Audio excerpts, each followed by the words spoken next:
Coba kalian bayangin, disuruh buat aplikasi Instagram, tapi harus langsung jadi sempurna dan punya fitur lengkap di hari pertama rilis.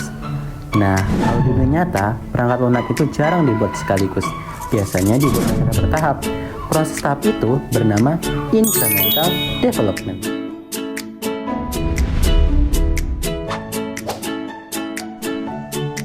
Jadi teman-teman, incremental development adalah metode pengembangan perangkat lunak yang dimana sistemnya dibuat secara bertahap atau sedikit demi sedikit.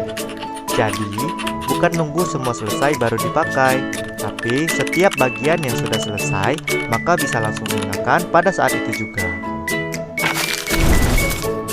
Selanjutnya kita bakalan melihat perbedaan incremental dengan development lain menggunakan contoh kasus. Misalnya Agus mau membangun rumah. Kalau menggunakan metode waterfall, tukang harus menyelesaikan rumah mulai dari pondasi, dinding, sampai atap. Baru rumah bisa ditempati oleh Agus. Kalau di incremental development berbeda dengan waterfall development. Karena Agus sangat membutuhkan kamar tidur, maka tukang membangun kamar tidur terlebih dahulu.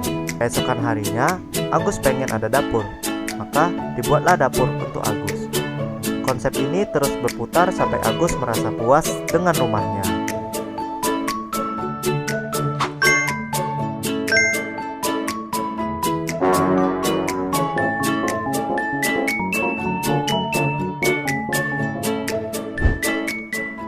Jadi, incremental development itu terbagi menjadi beberapa tahapan, mulai dari mencari kebutuhan, desain dan implementasi, testing, dan deployment.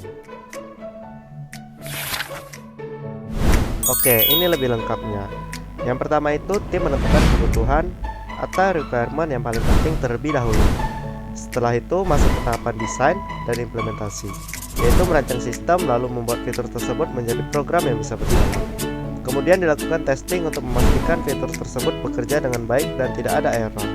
Setelah satu fitur selesai, fitur tersebut bisa langsung digunakan oleh pengguna.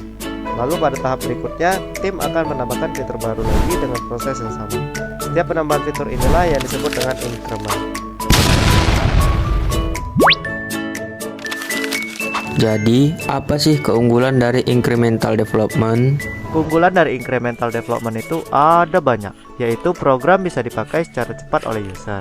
Yang kedua, resiko error lebih minim. Yang ketiga, mudah diperbaiki kalau ada bug.